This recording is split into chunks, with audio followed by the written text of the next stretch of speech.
Shalom Bapak Ibu terkasih dalam Tuhan. Kita kembali belajar bersama-sama kali ini. Ada satu ayat yang luar biasa. Kita sama-sama membuka di dalam Mazmur 90 ayat 12. Saya akan bacakan. Ajarlah kami menghitung hari-hari kami sedemikian, hingga kami beroleh hati yang bijaksana. Ada terjemahan lain di NASB dikatakan, so teach us to number our days, that we may present to you a heart of wisdom. Mazmur ternyata ditulis oleh beberapa orang, tidak hanya Daud yang selama ini kita kenal, tetapi di dalam Mazmur 90 di sini dikatakan, di perikop awal dikatakan doa Musa, abdi Allah. Jadi ini adalah tentang Musa, kisah Musa. Kalau kita lihat latar belakang Musa, 40 tahun pertama kehidupan Musa, Musa berada di Mesir sebagai seorang pangeran Mesir. Kemudian karena dia membunuh seorang Mesir, akhirnya dia melarikan diri dan dia pergi ke Midian. Dan di sana dia menjadi seorang buronan. Selama 40 tahun dia menjadi seorang gembala.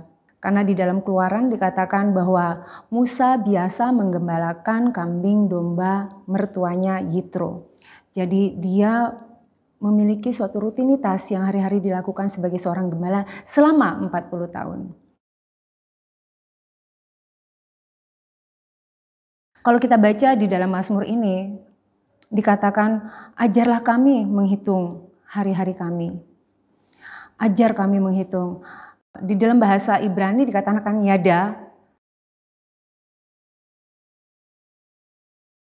Yada punya beberapa pengertian. Mengenal atau mengetahui, bisa juga berarti belajar atau mengalami secara melalui pengalaman. Belajar mengenal melalui pengalaman. Musa di sini mengingatkan kepada kita, ayo kita belajar menghitung hari-hari kita. Bayangkan orang menghitung. Biasa orang menghitung nomor atau menghitung umur mereka. Setiap kali kita ulang tahun, kita merasa happy birthday, panjang umur, padahal di satu sisi umur kita semakin pendek. Apakah itu yang dimaksud menghitung hari-hari kita? Ternyata di dalam bahasa Inggris ada dua kata, di situ dikatakan to count and to reckon. Yang reckon itu menghitung tidak hanya jumlah, tidak hanya bilangan, tetapi menghitung value. Ternyata nilai itu juga dihitung. Dan di sini kita belajar sama-sama untuk diingatkan apa nilai-nilai kehidupan yang sudah kita wariskan melalui hari-hari kehidupan kita.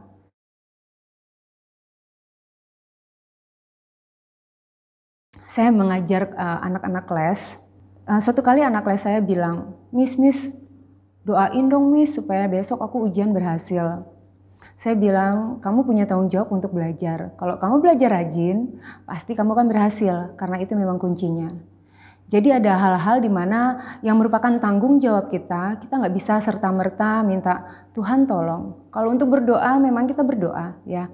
Kita berdoa komunikasi kepada Tuhan. Tetapi yang merupakan tanggung jawab kita sebagai murid kita belajar, kita nggak bisa gantikan itu dengan cuma doa lalu kita bisa leha-leha. Tidak. Kalau mencapai sesuatu harus ada usaha yang dikeluarkan. Saya memiliki ABK, anak kebutuhan khusus, maksudnya anak saya punya kecenderungan setiap kali habis makan, dia buru-buru, dia sudah mulai pintar sekarang, buru-buru taruh piringnya di sink, di tempat makan, lalu cepat-cepat dia cari sofa dan tidur. Dan saya melihat ini kebiasaan yang gak benar. Jadi saya bilang tidak tidur karena kamu habis makan, bangun atau kamu pegang stick. Saya biasakan dia ada stick drum, pukul stick drum atau ambil sesuatu agar tangannya juga aktif. Jadi kalau kita lihat habit itu bisa karena ada suatu kebiasaan yang terus menerus. Jadi kalau dibiasakan dia habis makan, tidur, lama-lama dia akan jadi seperti itu. Jadi kita tidak hanya mengajarkan untuk bagaimana dia menjadi anak yang rajin, tetapi juga ada value yang dibalik itu, yaitu mengajarkan dia bertanggung jawab. Sekalipun dia seorang anak special need, berkebutuhan khusus, tetap kita harus ajarkan dia apa artinya bertanggung jawab dan bersikap dengan baik.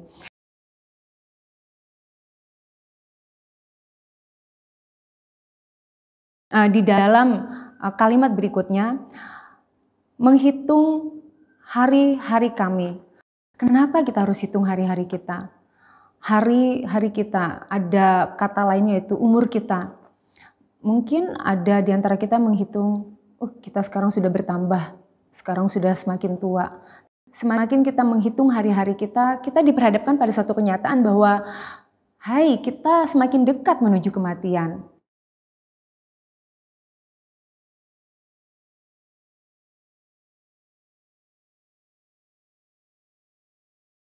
Musa mengajak kita menghitung hari-hari kita karena kita nggak tahu kapan akhir dari hidup kita. Dan juga hidup kita ini terbatas sekali. Di ayat sebelumnya, di ayat yang ke-10, Musa mengatakan, masa hidup kami itu 70 tahun, dan jika kami kuat 80 tahun. Itu nggak bisa jadikan patokan juga, karena ada orang yang baru 30, 40, dia sudah menemui ajalnya. Jadi apa sih tujuannya kita menghitung hari-hari kita? Di ayat berikutnya, hingga kami beroleh hati yang bijaksana. Ada terjemahan yang bagus sekali saya temukan di bahasa asli dikatakan inner man, manusia batiniah ternyata.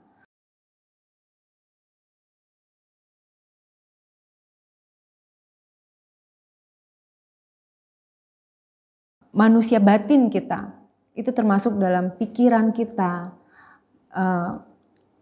kemampuan kita berpikir, kesadaran kita.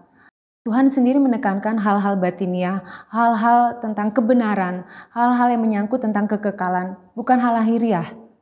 Jadi waktu kita menghitung hari-hari kita, bukannya berarti kita lihat, waduh, sudah semakin dekat kematian nih. Aku belum banyak berbuat ini, belum banyak berbuat itu. Bukan artinya kita mau tetap eksis di dunia ini, bukan tentang itu. Tetapi bagaimana kita memperbaharui batin kita dari hari ke hari. Karena itu yang terpenting yang Tuhan ingatkan kepada kita.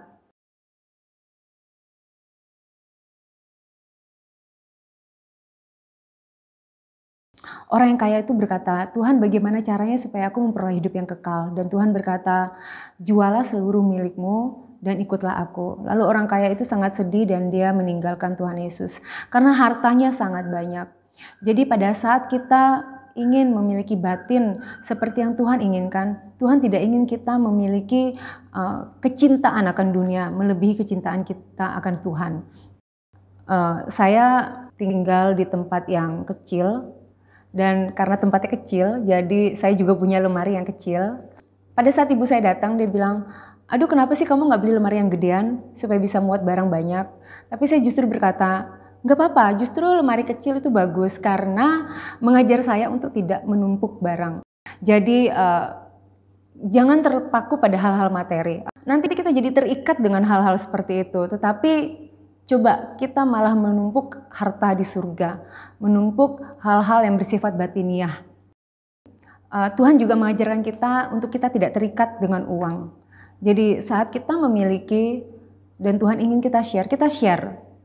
Dan puji Tuhan selama saya hampir 12 tahun lebih berada di Jakarta, ada satu hamba Tuhan yang mengatakan, kalau kamu benar-benar ikut Tuhan, Tuhan akan pelihara kamu dan tidak akan permalukan kamu. Dan itu saya alami benar-benar. Tidak pernah saya rasakan sampai saya harus meminjam uang orang, nggak pernah. Tetapi orang bahkan bisa meminjam kepada saya. Aneh gitu ya, tapi itulah kenyataannya. Tuhan luar biasa banget. Saya selalu ada dikelilingi sama orang-orang yang generous. Dan di situ Tuhan mengajarkan untuk saya juga menjadi generous, menjadi orang yang murah hati. Dan ternyata benar banget waktu kita lakukan itu, kita nggak usah khawatir. Nggak usah khawatir tentang hal makan, minum, dan segalanya, karena Tuhan pasti akan cukupkan. Jadi untuk memperkarakan hal-hal batinnya, jangan terikat sama hal materi. Jangan terikat dengan uang. Jangan memberi value, jangan memberi nilai lebih kepada kedua hal tersebut. Tapi mari kita memberi nilai lebih kepada Tuhan dan pada kekekalan. Di dalam 2 Korintus 4 ayat 16 dikatakan, sebab itu kami tidak tawar hati, namun manusia batiniah, dikatakan oleh Paulus, manusia batiniah kami dibaharui dari hari ke hari. Seperti juga Musa mengatakan, ajar kami menghitung hari-hari kami.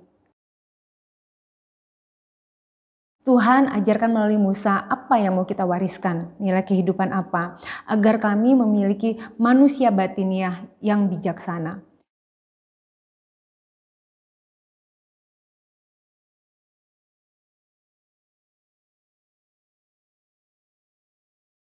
Itu yang terpenting dalam kehidupan kita. Amin.